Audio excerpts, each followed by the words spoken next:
10వ అధ్యాయము 12వ వచనం. యూదుడని దేశదేశస్థుడని భేదము లేదు, ఒక్క ప్రభువే అందరికీ ప్రభు అయి ఉండి తనకు ప్రార్థన చేయు వారందరి ఎడల కృప చూపుటకు ఐశ్వర్యవంతుడై ఉన్నాడు. చాలు, చివరి మాట పట్టుకుందాం. ప్రార్థన చేసుకుని వాక్యం ధ్యానం చేసుకుందాం. మహిమగల తండ్రి, మహోన్నతుడా, నీకు స్తోత్రముయ. పరిశుద్ధ లేఖన వాక్యంలో ధ్యానం చేస్తుండగా సంఘానికి కావలసిన ఆత్మీయ ఆత్మను సంఘానికి దయచేయబడుతుంది. నన్ను నీ సిలువ చాటు వరకు పరిచింది ఆ ప్రభుత్వని, ఈ ప్రభుత్వని వినగల చెవులు, గ్రహించగల మనసు సంఘానికి దయచేయమని యేసునామమున ప్రార్థన అడిగి వేడుకొని వచ్చినాము తండ్రి, ఆమేన్. రోజు వాక్యాంశం నేను ఐశ్వర్యం. అందరూ చెప్పాలి, నేను ఐశ్వర్యం. 5 విషయాలు చూద్దాం. ఐశ్వర్యవంతుడు అవడానికి 5 మెట్లు. ఏమ్మా, ఎన్ని మెట్లు? 5 మెట్లు. ఊరికి ఐశ్వర్యవంతులు అయిపోం కదా. ధనవంతులు కష్టపడితేనే. చదువుతున్న పిల్లలు ఉన్నారు ఇక్కడ, చక్కగా ఎగ్జామ్స్ ప్రిపేర్ అయ్యి ఎగ్జామ్స్ అటెండ్ చేస్తేనే చక్కటి రిజల్ట్ వస్తుంది. దేవుడి వాక్యం అంటుంది, రోమీయులకు రాసిన పత్రిక 10వ అధ్యాయం 12వ వచనం, తనకు ప్రార్థించే వారందరికీ కృప చూపుటకు ఆయన ఐశ్వర్యవంతుడు. ఎవరు ఐశ్వర్యవంతుడు? మొదటిది ఇది చెప్పలే ఏమ్మా, ఇది చెప్పట్లేదు. ఇది తనకు ప్రార్థన చేయువారి అందరికీ కృప చూపుటకు ఆయన ఐశ్వర్యవంతుడు. నేనే ఐశ్వర్యవంతుడు అవుతాను, మీకు సందేహం రావాలి కదా? రావాలి కదమ్మా. తనకు ప్రార్థించిన వారందరికీ కృప చూపుటకు ఆయన ఐశ్వర్యవంతుడు. కృప భావం అయిపోయింది. దాని అర్థం ఏదైతే మనకి పొందుకోవడానికి యోగ్యత లేదో అదే మనకి దేవుడు దయచేయడమే కృప. ఏదైతే మనకి అర్హత లేదో అది దేవాది దేవుడు మనకి ఇవ్వడమే కృప. కృప క్షేమం లేని వెంట వచ్చినంటాడు. కృప క్షేమం రెండు వస్తాయి. కృప వస్తుంది, క్షేమం వస్తుంది, రెండు కూడా వస్తాయంటున్నాడు. కృపాక్షేమం వస్తుందండి, మంచిదే. నేను ఐశ్వర్యవంతుడు ఎలా అవుతానంటే, మనం ఎవరి పిల్లలు? మనం ఆయన ఎవరైనా, ఆయన శ్రీమంతుడు, ఆయన ఐశ్వర్యవంతుడు. ఫిలిప్పీయులకు రాసిన పత్రిక 4వ అధ్యాయం 19వ వచనం, క్రీస్తు యేసునందు మహిమైశ్వర్యంలో ఆయన మీ ప్రతి అవసరమును తీర్చును. ఆయన మీ ప్రతి అవసరము. మనం ఎవరు సొత్తు? మనము దేవుని సొత్తు. దేవుడికి చెందినంతా ఏమో చెప్పరేమ్మా. మీ పిల్లలు పక్క వాళ్ళకి ఇస్తారేంటి? ఇస్తారమ్మా. ఎవరు కదా మన పిల్లలే, మనకే. మనం ఎవరి పిల్లలు? మనం దేవుని పిల్లలు. దేవుని సొత్తంతా మనకి. అందుకని చూడండి, ఒక మాట రాయబడి ఉంటుంది కొరింథీయులకు రాసిన మొదటి పత్రిక 6వ అధ్యాయం 19వ వచనం. కొరింథీయులకు రాసిన మొదటి పత్రిక 6వ అధ్యాయం 19వ వచనం. మీ దేహము జ్ఞాపన వలన మీరు అనుగ్రహింపబడి మీలోనున్న పరిశుద్ధాత్మకు ఆలయం ఉన్నదని మీరు ఎరుగురా.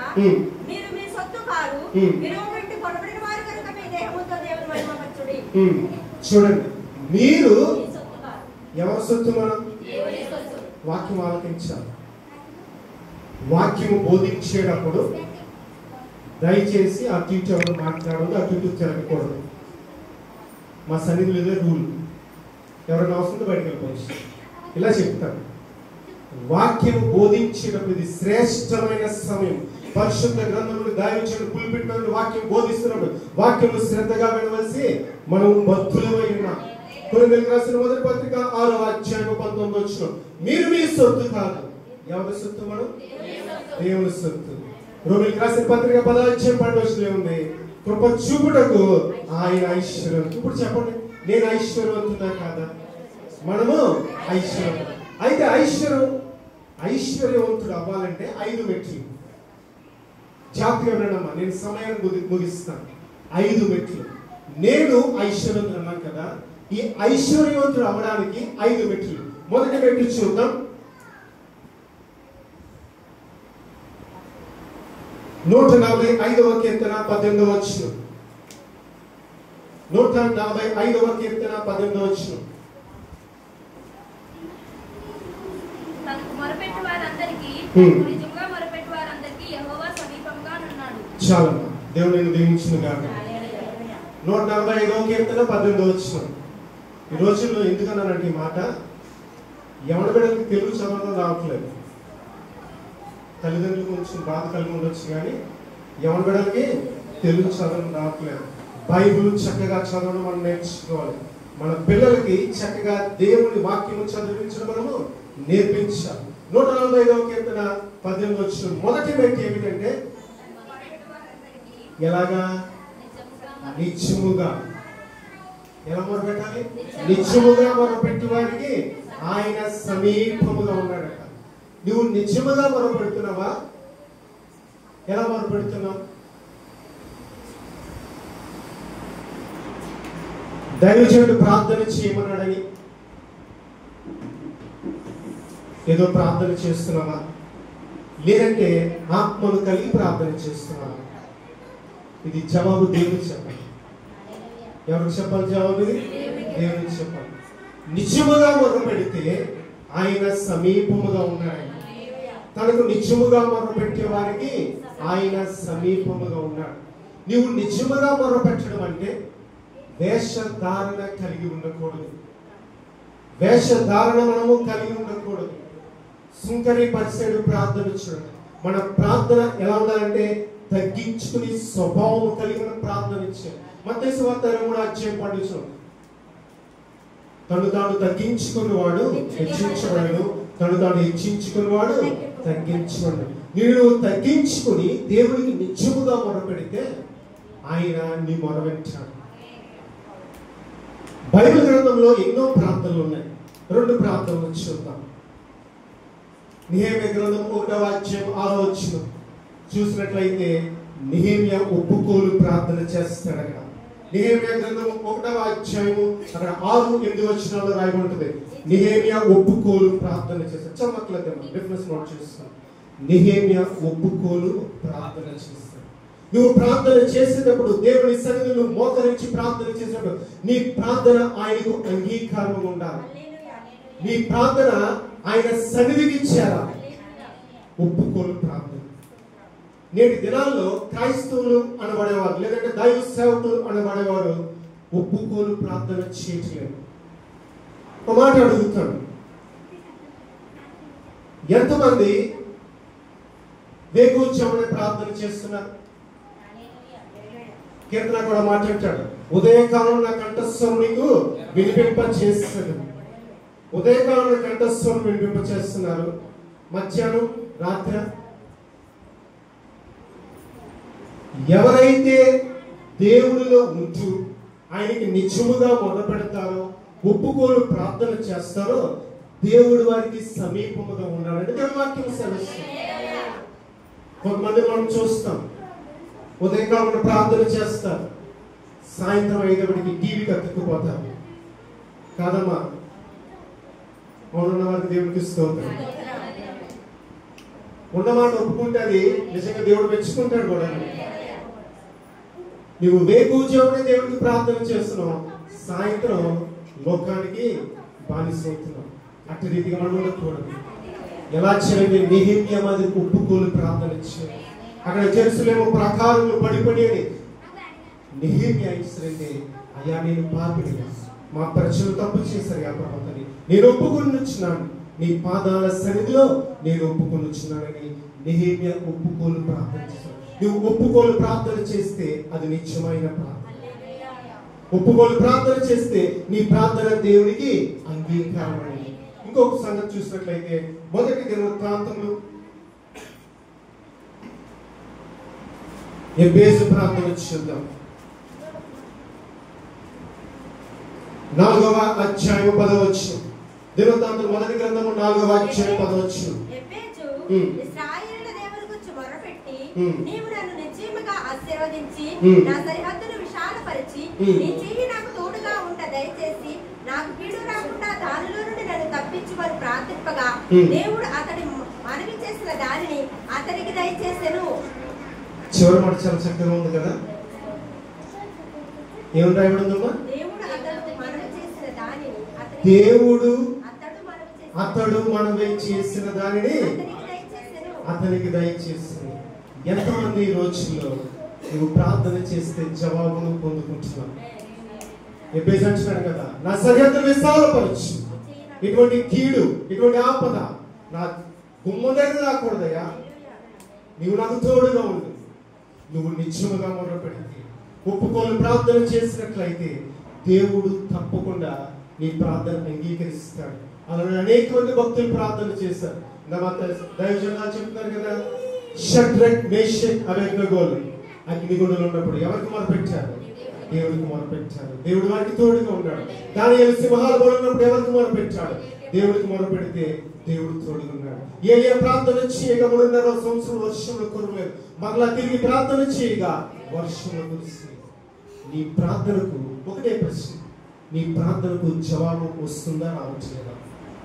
వస్తే గనక నువ్వు ఒప్పుకోలు ప్రార్థన చేస్తూ నువ్వు నిత్యముగా దేవునికి మొరపెడుతున్నావు. ఆయన నీకు సమీపముగా ఉన్నాడు. అప్పుడు నువ్వు ఐశ్వర్యవంతుడు. వేషధారణ కలిగి ప్రార్థన చేస్తే గనక నువ్వు జవాబును పొందుకోవాలి. 57వ కీర్తన 2వ వచనం, మహోన్నతుడైన దేవునికి నా కార్యము సఫలము చేయు దేవునికి నేను మొరపెడుతున్నాను. నా దేవుడు ఎటువంటి వాడంటే నా పనిని సఫలము చేసే దేవుడు. మహోన్నతుడైన నా దేవునికి నా కార్యము సఫలము చేసే దేవుడికి మనం మొదలుపెట్టే దేవుడు ఎటువంటి దేవుడు అంటే, నువ్వు అడిగితే మన టెలిఫోన్ నెంబర్ ఉంది కదా, 2533 నువ్వు నాకు మొరపెట్టు, నేను నీకు ఉత్తరం ఇచ్చాను. నీవు దేవునికి మొరపెట్టినప్పుడు ఆయన నీ పక్షమున కార్యము సఫలము చేయను. 86వ కీర్తన 6వ వచనం, నా మనవులతోని ఆలకించమని దేవుని వాక్యం సెలవిస్తుంది. అయ్యా ప్రభు తండ్రి, నేను నీకు ప్రార్థన చేస్తున్నాను. అయ్యా ప్రభు తండ్రి, నా మనవుల ధ్వని ఆలకించు.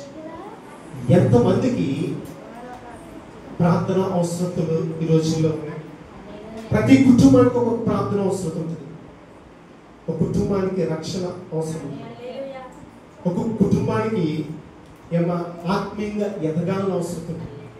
ఇంకో కుటుంబానికి కుటుంబం అంతా దేవుని సన్నిధికి రావాలని అవసరం ఉంటుంది. నీవు వేకువచ్చావుని ఏం చేయాలంటే 141వ కీర్తన 2వ వచనం, నా ప్రార్థనలో మూల నేను చేతులెత్తిన సాయంకాలం నైవేద్యమనే నీ దృష్టికి అంగీకారం ఉండాలి.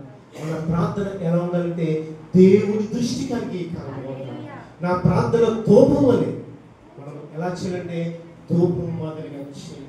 వేకువచ్చామని ప్రార్థన చేస్తే దేవుడు నీ యొక్క మొరను ఆలకిస్తాడు. ప్రపంచ ప్రఖ్యాత దైవజనుడు బిల్లీ గ్రహం గారిని ఒకసారి ఒక ఇంటర్వ్యూలో అడిగారట, మీ యొక్క సేవా పరిచర్యకు ఇంత అద్భుతంగా అభివృద్ధి చెందడానికి రహస్యం ఏమిటని అడిగితే ఆయన అన్నాడట, మొదటిది ప్రార్థన, రెండవది ప్రార్థన, మూడవది ప్రార్థన. నువ్వు ఎప్పుడైతే ప్రార్థన చేస్తావో దేవుడిని మనం ఆలకిస్తాడు. భక్త సింగ్ గారి గురించి అనేక సాక్ష్యాలు ఉంటాం. ఆయన దగ్గరకు వచ్చి ఆయన అడిగారట, ఇంతగా దేవుడు మిమ్మల్ని అభివృద్ధి ఎలా చేసినట్టే ఆయన ప్రేయర్ రూమ్లో తీసుకువెళ్ళి ఆయన యొక్క పరుపును చూపించారు. ఆ పరుపు ఈ మోకాలు 2 గుంతలు పడింది. పరుపు ఒక పరుపు గుంతలు పడడం అంటే సామాన్య విషయం అండి. ఒక పరుపు గుంతలు పడిందంటే ఆయన ఎట్టి రీతిగా ప్రార్థన చేసి ఆ గుంతలు చూపించి ఇందులోంచి నాకు అభివృద్ధి వస్తుందని అన్నాడు. ఎక్కడి నుంచి వస్తుంది అభివృద్ధి? గుంతలో చూస్తుంది.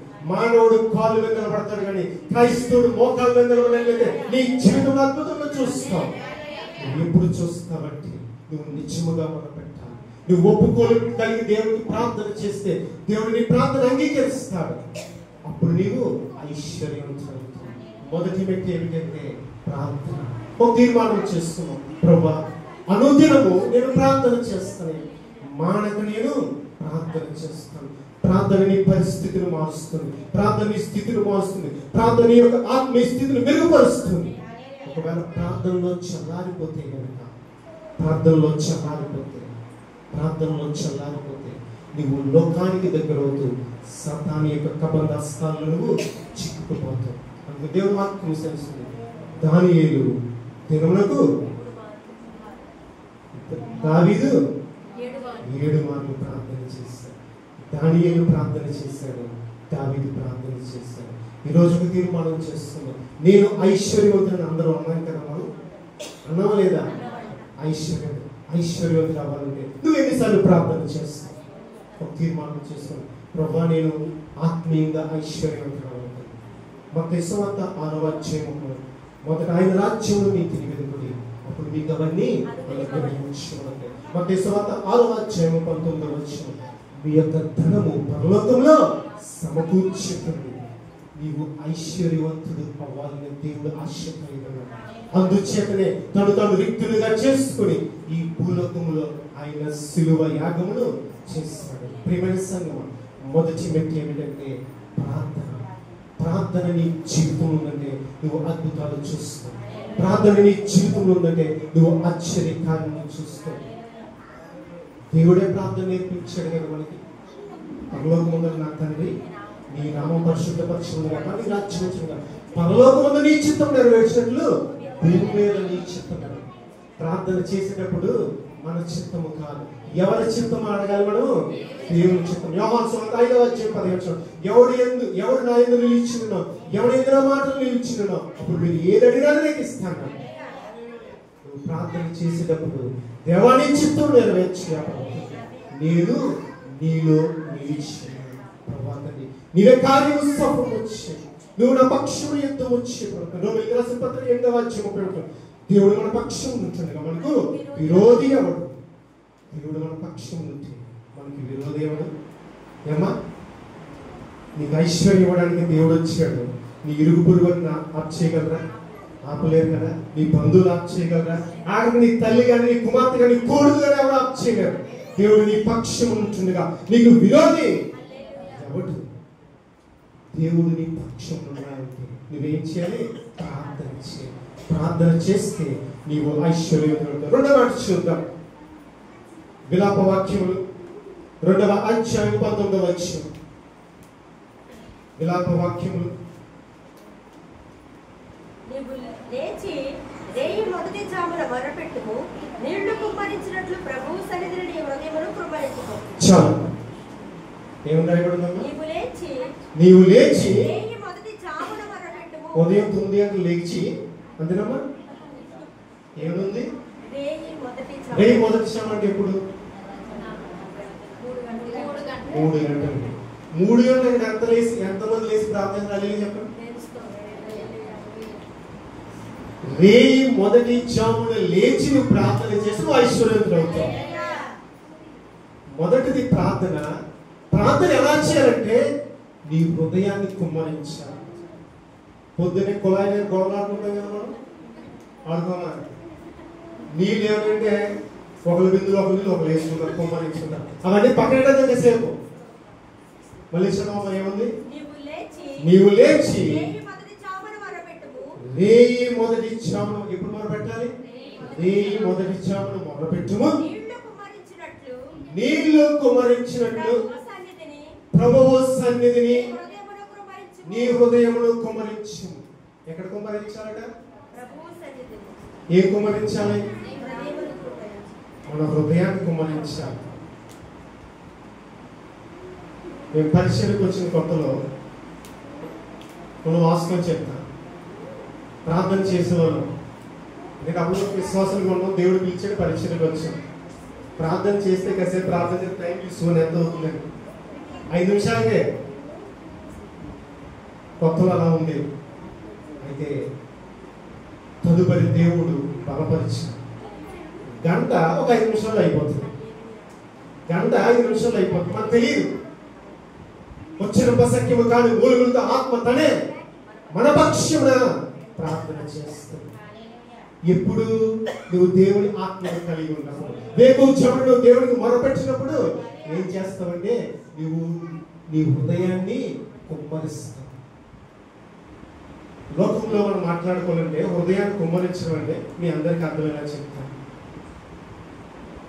ఏదైనా మనం ఎవరికైనా ఫోన్ పే ట్రాన్స్ఫర్ చేస్తే ఒకరికి బదులు ఒకరికి వెళ్ళిపోయి అనుకో. ఉదాహరణకి అప్పుడు ఎక్కడ పరిగెడతాం? బ్యాంక్ కూడా పరిగెడతాం. హలో లోపోది మనం ఎడుతాం, వేడమా మన హృదయం అంతా మనం చెప్తాం. అప్లికేషన్ రాస్తాం, నాకు ఇది ఏదైనా రాస్తాం.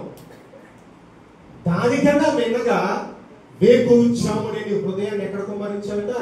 దేవుని సన్నిధిలో కుమ్మరించాలి. యెహోవాకు అసాధ్యమైనది ఏదైనా కలదని అంటాడు. నువ్వు ఆయన నీ హృదయాన్ని దేవుని సన్నిధిలో కుమ్మరిస్తే నీకు అసాధ్యమైనది ఆయనకి సాధ్యమే. ఆయన ఏం చేస్తారంటే నీకు ముందుగా వెళ్ళొచ్చు, మెట్టగా ఉన్న ప్రతి ప్రాంతమును ఆయన సవాలు చేస్తాడు. నువ్వు ఎక్కలేనంత ఎత్తైన కొండ మీదకు ఆయన నిన్ను ఎక్కిస్తాడు. ఎప్పుడు వేకువజామునే నువ్వు లేచి, వేకువజాము అంటే 3 గంటలకమ్మా, 9 గంటలకు కాదు, ఎప్పుడు 3 గంటలకి లేచి ఏం చేయాలి? దేవుని సన్నిధిలో నీ హృదయాన్ని కుమ్మరించు. అందుచేత ఎక్కేతాడంట, తిరిగి నలిగిన మనస్సే నీకు ఇష్టమైన బలి. ఒక ఐదు ట్రీట్ కన్నా ఎంతమంది నేటి దినాల్లో బలిపీఠం కడుతున్నారు, ప్రార్థన అనే బలిపీఠం కడుతున్నారు. ప్రార్థన అనే బలిపీఠం కట్టి దాని మీద నీ హృదయాన్ని బలిగా అర్పిస్తున్నావు. ఏమా ప్రార్థన అనే బలిపీఠంలో కట్టి నీ హృదయాన్ని బలిగా అర్పిస్తే ఆయన ఏం చేస్తారంటే దహించు అగ్ని నీ జీవితంలో ఘనమైన కార్యములు చేస్తారు. దహించు అగ్ని పరిశుద్ధాత్ముడు నీ పక్షం ఏం చేస్తాడంటే ఆయన వ్యాఖ్యమాడుతాడు. ఆయన నీకు ఆదరణకర్తగా ఉంటాడు. ఆయన అయితే మనము చేయవలసిందంటే వేకువజామునే మన హృదయాన్ని కుమ్మరించు. ఇంకో మాట చూద్దాం. యోవేలు గ్రంథము 2వ అధ్యాయము 11వ వచనం. యోవేలు గ్రంథము 2వ అధ్యాయము 11వ వచనం.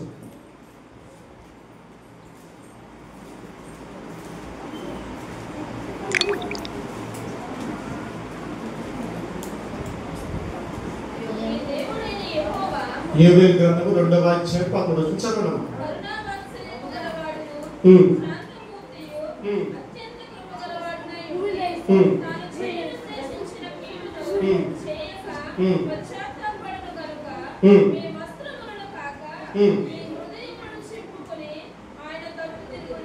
చాలు, చివరి మాట ఏమో మళ్ళీ చదవనమ్మా. మీ వస్త్రములను కాక అలా చెప్పిపోయి ఉదరాన్ని అలా చెప్పుకుంటూ ఉంటారు కదా.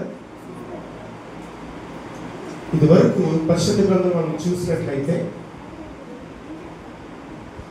దావీదు గారు కావచ్చు, సంసోను కావచ్చు, లేదా అనేక సందర్భాల్లో అనేక మంది రాజులు తమ వస్త్రాలను చింపుకున్నారు. అది దుఃఖానికి సాదృశ్యం, వేదనకు సాదృశ్యం. ఇక్కడ ఏమంటున్నాడు? యోవేలు గ్రంథం 2వ అధ్యాయం 11వ వచనంలో మీ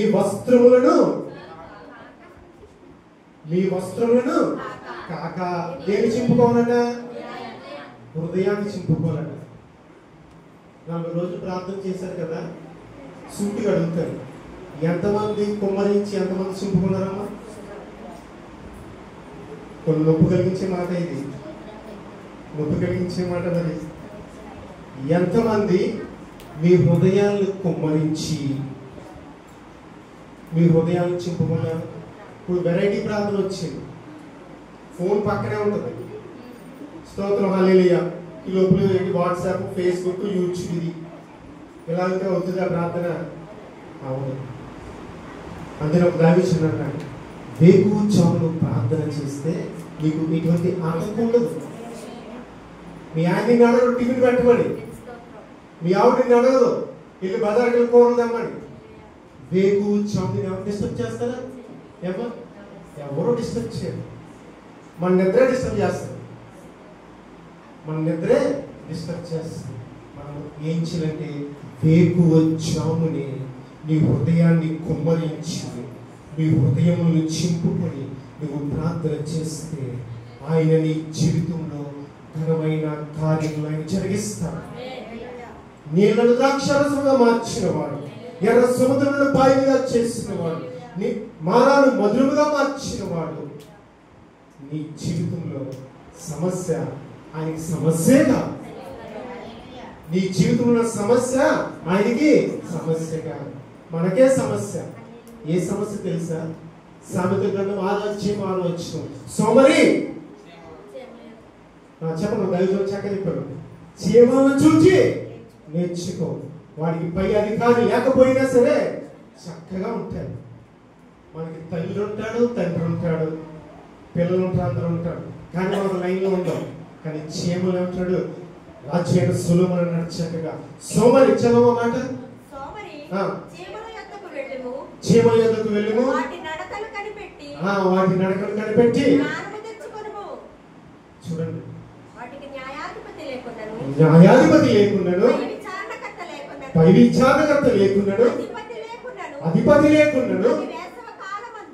వేసవి కాలమందు ఆహారము సిద్ధపరచుకొనును. చాలా చూడండి, ముగ్గురు లేరట.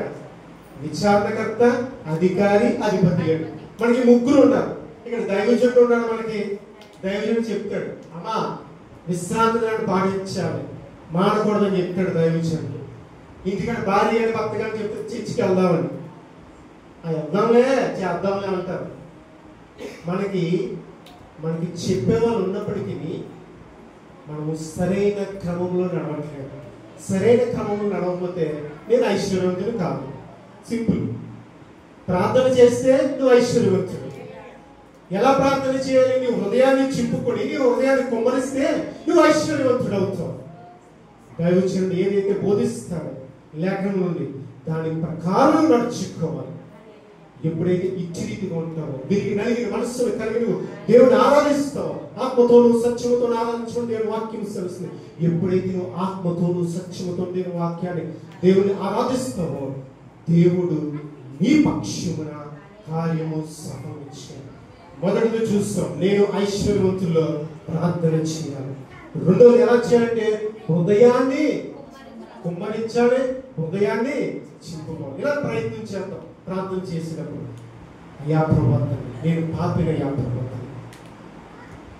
నా కొరకు నువ్వు బలైపోయావు ప్రభువా, నేను ఎన్నిక లేని వాడిని. దావీదు వచ్చాడు కదా, ఏ పాటిదయ్యా నా కుటుంబము, నేను ఎంతటి వాడిని, ఇంతగానో నన్ను ప్రేమించడం, ఇంతగానో నన్ను హెచ్చించడం నా కుటుంబము ఏ పాటిదంటాడు. దేవుడు చేసిన మేలును బట్టి నువ్వు ఏం చేయాలని హృదయాన్ని కుమ్మరించి నీవు దేవునికి ప్రార్థన చేస్తే దేవుడిని అంతరంగంలో చూచినావా, దేవుడి పై రూపాన్ని చూడు. నువ్వు తెల్లగా ఉన్నావా, నల్లగా ఉన్నావా, పొట్టిగా ఉన్నావా, సన్నగా ఉన్నావా, లావుగా ఏమీ చూడడు. దేవుడిని అంతరంగాన్ని చూస్తాడు. అందుచేత దేవుడు తండ్రి యెహోవా ఏం చెప్పండి, సమూయేలు గారికి నువ్వు ఎత్తును అందాన్ని లక్ష్య పెట్టక కానీ నేను ఎవరికైతే చెప్తానో వాడినే అభిషేకించాను. చూడండి, దేవుడిని అంతరంగమును చూస్తాడు. మూడవదిగా చూద్దాం, యాకోబు రాసిన పత్రిక 5వ అధ్యాయం 15వ వచనం. విశ్వాససహితమైన ప్రార్థన ఆ రోగిని స్వస్థపరచును, ప్రభువు అతనిని లేపును, అతడు పాపములు చేసిన వాడైతే యాకోబు రాసిన పత్రిక 5వ అధ్యాయం 15వ వచనం. విశ్వాస సహితమైన ప్రార్థన ఎలా ప్రార్థన చేయాలట? విశ్వాసంతో ప్రార్థన చేయాలి. మొదటి వ్యక్తి ఏమనుకున్నాం? ప్రార్థన. రెండో వ్యక్తి హృదయాలు చింపుకునే ప్రార్థన. మూడో వ్యక్తి ఏంటి? విశ్వాసంతో కూడిన ప్రార్థన. విశ్వాసంతో కూడిన ప్రార్థన చేస్తే దేవుడు అద్భుతం చేస్తాడు. మా మందిరం కింద జరిగేటప్పుడు, మా ఇంట్లో జరిగేటప్పుడు, చిన్న రూమ్లో జరిగేటప్పుడు మేము ప్రార్థన చేసేవాళ్ళం. ఇది జరిగిన సంఘటన. ప్రభువా, మాకు మందిరం అవసరం ఉంది, మా దగ్గర ధనం లేదు, అయితే మందిరం కావాలి. మందిరం అవసరం ఉంది, ధనం లేదు, కానీ నువ్వు చేస్తామో విశ్వాసం ఉంది.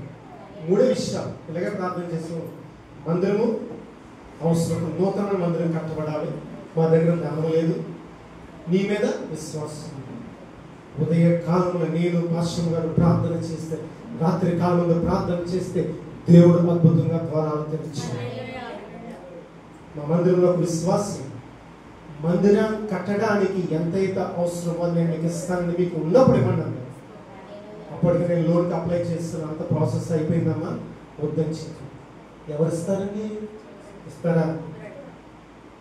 బంధువులు ఇంటికి 1000 రూపాయలు ఇస్తాను నీకు ఎవడ? నేను ఉన్నమాట చెప్పమ్మా, ఇవ్వడం. ఒకసారి ఇస్తాడు, రెండోసారి లేదని చెప్తాడు పిల్లలు చేస్తాడు. కానీ నువ్వు విశ్వాస సహితం కలిగి, విశ్వాసం కలిగి దేవునికి ప్రార్థన చేస్తే దేవుడు ఊహించని కార్యము. ఎఫెసీయులకు రాసిన పత్రిక 3వ అధ్యాయం 20వ వచనం. మీరు ఊహించిన దానికన్నా, ఆశించిన దానికన్నా ఆయన అత్యధికముగా చేస్తాడు. ఎప్పుడు చేస్తాడంటే విశ్వాసముతో కూడిన ప్రార్థన చేయాలి. దేవుడు నా బిడ్డను మార్చుతాడు. దేవుడు నా బిడ్డకి రక్షణ ఇస్తాడు. దేవుడు నా బిడ్డను మందిరానికి నడిపిస్తాడు.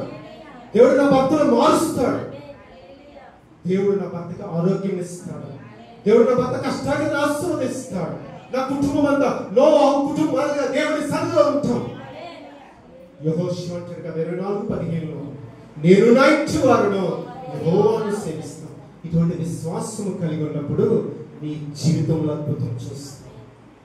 విశ్వాసము లేకుండా ప్రార్థన చేస్తే ఆ ప్రార్థన వృద్ధిదే.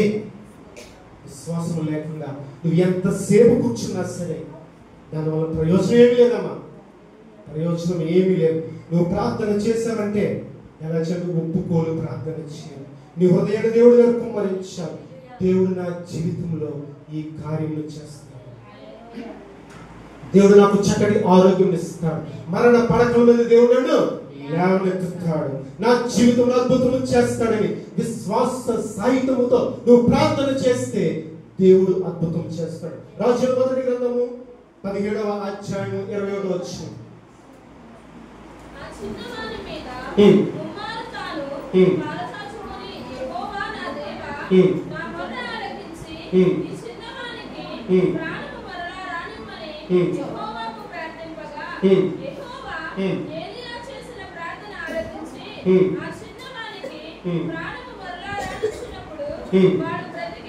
చాలా చూడండి, ఏలియా ప్రార్థన చేశాడు. ఒక చంటి బిడ్డ అక్కడ చనిపోతే ఏలియా ప్రవక్త, దైవజనుడు, భక్తుడు ఏదైనా కావచ్చు, దేవునికి ప్రార్థన చేస్తాడు. ప్రార్థన చేస్తే దేవుడు ఏలియా మనవి అంగీకరించాడు. ఆ చంటి బిడ్డకు జీవమునిచ్చాడు. నువ్వు ప్రార్థన చేసావంటే మనం ప్రార్థన చేస్తుంటే విశ్వాసముతో ప్రార్థన చేయాలి. రోమీయులకు రాసిన పత్రిక 10వ అధ్యాయం 11లో, నీ యందు విశ్వాసం ఉంచేవాడు సిగ్గుపడని దేవుడు వాక్యం తెలుస్తుంది. నువ్వు దేవుడి యందు విశ్వాసం ఉంచితే గనక నీవు సిగ్గుపడవు. నీ నోటి నిండా ఆయన నవ్వునుంచుతాడు. నీ నోటి నిండా ఆయన నవ్వునుంచుతాడు. ఈ రోజున నేను ఎత్తి ప్రార్థన చేస్తున్నాను. విశ్వాస సహితమైన ప్రార్థన చేస్తున్నాను లేదా? నువ్వు విశ్వాస సహితమైన ప్రార్థన చేస్తే దేవుడు ఏలియా ద్వారా జరిగించిన కార్యము నీ జీవితంలో జరిగిస్తాడు. ఆ యొక్క స్వస్థత ఎట్టి రీతిగా జరిగిందో అట్టి మాదిరిగా నీ జీవితంలో స్వస్థత. తర్వాత మాట చూద్దాం, 4వదిగా చూద్దాం. యోహాను సువార్త 3వ అధ్యాయం 5వ వచనం.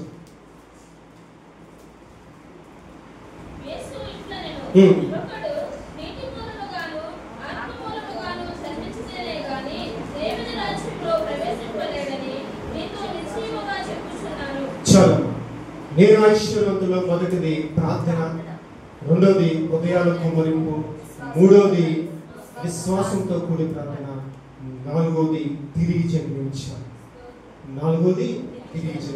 ఒకడు నీటి మూలముగాను ఆత్మ మూలముగా జన్మించకపోతే కనుక ఎక్కడికి వెళ్ళో దేవుని రాజ్యంలో ప్రవేశించు. ఈ రోజున ఎవరంతటి వారు ఆలోచిస్తున్నారు, నా కుటుంబంలో ఎంతమంది ఇంకా చెప్పరేమా నీటి మూలంగా జన్మించినారు? నీకు బాధ్యత ఉందా? మరి బాధ్యత ఉందా లేదా? ఒక తల్లిగా, తండ్రిగా, ఒక తాతయ్యగా, ఒక అమ్మమ్మగా, ఒక నాన్నమ్మగా బాధ్యత ఉందా లేదా? ఉన్నప్పుడు ఏం చేయాలి? మనం ప్రార్థన చేయాలి. ఎప్పుడైతే నువ్వు ప్రార్థన చేస్తావు, విశ్వాస సహితమైన ప్రార్థన ఆ బిడ్డ జీవితంలో కార్యం జరిగిస్తుంది.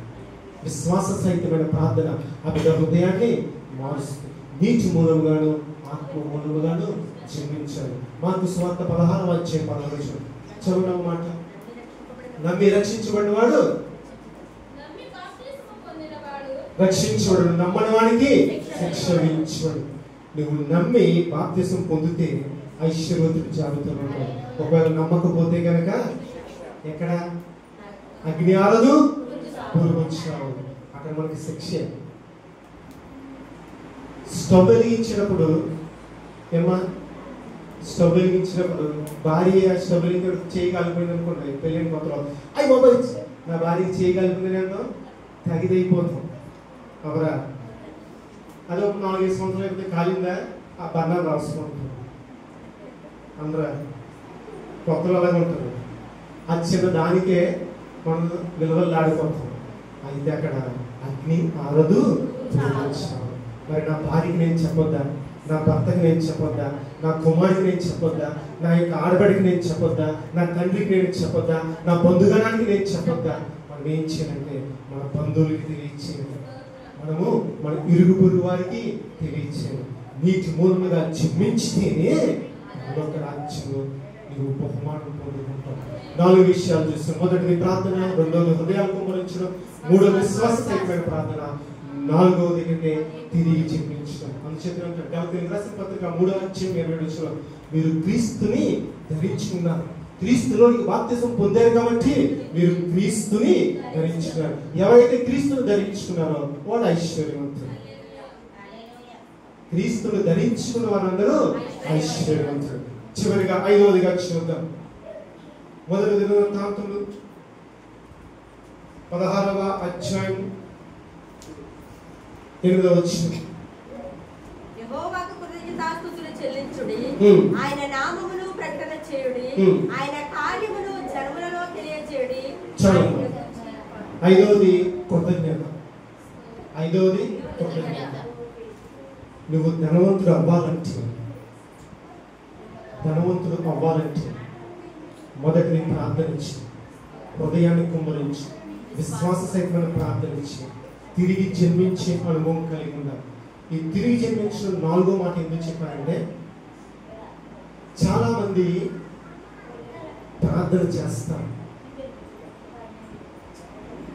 హృదయపూర్వకంగా దేవునికి ప్రార్థన చేస్తారు, విశ్వాసం కలిగి ఉంటారు, కానీ రక్షణ పొందడానికి నీటి బాప్తిసం పొందడానికి ముందుకు రాదు. మా ఆయన గారు ఒప్పుకోరండి. గ్రామాల్లో మనం చూస్తున్నాం, మా ఆయన గారు ఒప్పుకోరండి, మా బంధుగణం ఒప్పుకోరు. నీ బంధుగణం పరలోకానికి తీసుకెళ్తుందా? నేను తీసుకెళ్లే పరలోకానికి తీసుకెళ్ళేది ఎవరు? యేసయ్య. అందుచేతనే నీవు తిరుగు జన్మించావు. 5వది కృతజ్ఞత. చదువు మనం ఒకసారి. యెహోవాకు కృతజ్ఞతాస్తుతులు చెల్లించుడి, ఆయన నామమును ప్రకటన చేయుడి, ఆయన కార్యమును జనములలో తెలియజేయుడి. చాలు. దేవుడు నీ పట్ల జరిగించిన కార్యములు నువ్వేం చేయాలంటే జనములలో ప్రకటన చేయాలి. ఇక్కడ చెప్పాలి, దేవుడు నా జీవితంలో స్వస్థతనిచ్చాడు, దేవుడు నా జీవితంలో చక్కటి గృహాన్ని ఇచ్చాడని, దేవుడు నాకు ఆరోగ్యం ఇచ్చాడని ఎక్కడ ప్రకటన చేయాలంటే అన్యుల మధ్య. మార్కు సువార్త 16:15 సర్వలోకంలోకి వెళ్ళి సర్వ సృష్టికి సువార్తను ప్రకటించిన దేవుని వాక్యం. నీ సాక్ష్యమే ఒక సువార్త. నీ సాక్ష్యమే ఒక సువార్త. నువ్వేం చేయాలంటే అనేక ప్రాంతాలకు వెళ్ళి దేవుడు చేసిన నీ పట్ల దేవుడు చేసిన కార్యములు నీవు అనేక మందికి తెలియజేయాలని చెప్పిన కృతజ్ఞతార్పణలు చెల్లించు. 104 వచనం.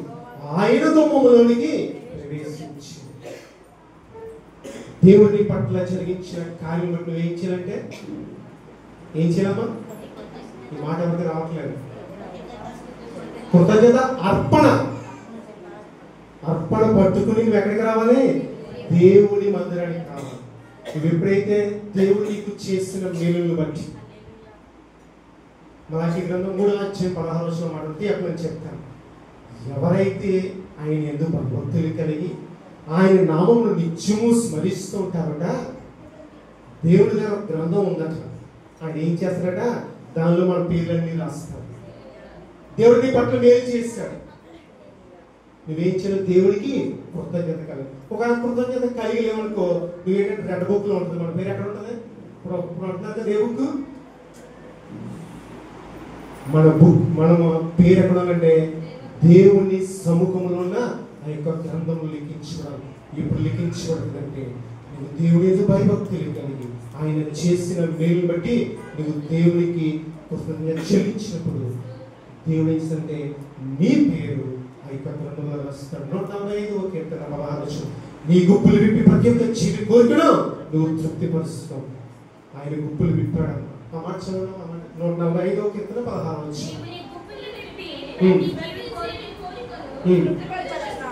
చాలు. నీవు నీ గుప్పులు విప్పి ప్రతి జీవి కోరిక తృప్తిపరుస్తావు. మనకి రెక్కాడితేనే కానీ డొక్కాడదు. ఏమా? రెక్కాడితేనే కానీ డొక్కాడదు. దేవుడు మనకు ఆరోగ్యం ఇచ్చాడు లేదు? మరి నా రెక్కాడాలంటే నాకు ఆరోగ్యం ఉండాలి. జ్వరం అంతా ఆఫీస్కి వెళ్తామా, పనికి వెళ్తామా, అన్నీ చక్కగా ఉంటేనే మనం రెక్కాడుతుంది. ఆరోగ్యం ఉంటేనే రెక్కాడుతుంది. అప్పుడు రెక్కాడినప్పుడు కొంత సంపాదించుకుంటాం. దాన్ని ఏం చేయాలి? మనము కృతజ్ఞత కలిగి కృతజ్ఞతార్పణ చెల్లిస్తూ ఎక్కడ రావాలి? దేవుని గుమ్మంలోకి వచ్చినప్పుడు దేవుడు ఏం చేస్తాడంటే ఆయన గుప్పులు విప్పి నీ గుప్పులు నింపాడు కదా, ఇంకా అధికంగా నింపుతాడు. జనులు కానుకలు తెచ్చినట్టు మొదలు ఇంకనూ ఆశీర్వదించబడని దేవుని వాక్యం సెలవిస్తుంది. నువ్వు ఎప్పుడైతే కృతజ్ఞత కలిగి ఉంటావో, నా ప్రాణమా యెహోవాను స్తుతించు, నా అంతరంగ సమస్తమా ఆయన చేసిన ఉపకారంలో దేన్ని మర్చిపోకుండా నువ్వు దేవుని గణపరిస్తే ఆయన నిన్ను గణపరుస్తాడు. 5 విషయాలు. నేను ఐశ్వర్యవంతుల్లో ఈ 5 మెట్లు నీ జీవితంలో ఉంటే నువ్వు ఐశ్వర్యవంతుడే. తనకు ప్రార్థించిన వారందరికీ కృప చూపుటకు ఆయన ఐశ్వర్యం. ప్రార్థన చేసుకుందాం. అందరూ తమ నుంచి ప్రార్థన చేద్దాం. మహిమగల తండ్రి, మహోన్నతుడా, నీకు స్తోత్రాలు చెల్లిస్తున్నాను. కృప చూపుటకు నీవు ఐశ్వర్యవంతుడు. నిజమే. ఆ కృప పొందుకుని మేము కూడా ఐశ్వర్యవంతులుగా ఉండాలి. ఆ ప్రభావం నువ్వు మాతో మాట్లాడలేక బట్టి నీకు స్తోత్రాలు. ఆ ప్రార్థన చేయడం హృదయాన్ని కుమరించడం, విశ్వాసం కలిగి ప్రార్థన చేయడం, తిరిగి జన్మించాల్సిన ఇచ్చావు, కృతజ్ఞత కలిగి ఉండాల్సిన ఇచ్చావు. వెత్తబడిన వాక్యం ప్రతి ఒక్కరి జీవితంలో ఫలవదనంతకు చూపించడం. మహిమ ఘనత ప్రభావం నీకే చెల్లిస్తూ యేసునామమున ప్రార్థన అడిగి వేడుకొనుచున్నాము తండ్రి. ఆమేన్.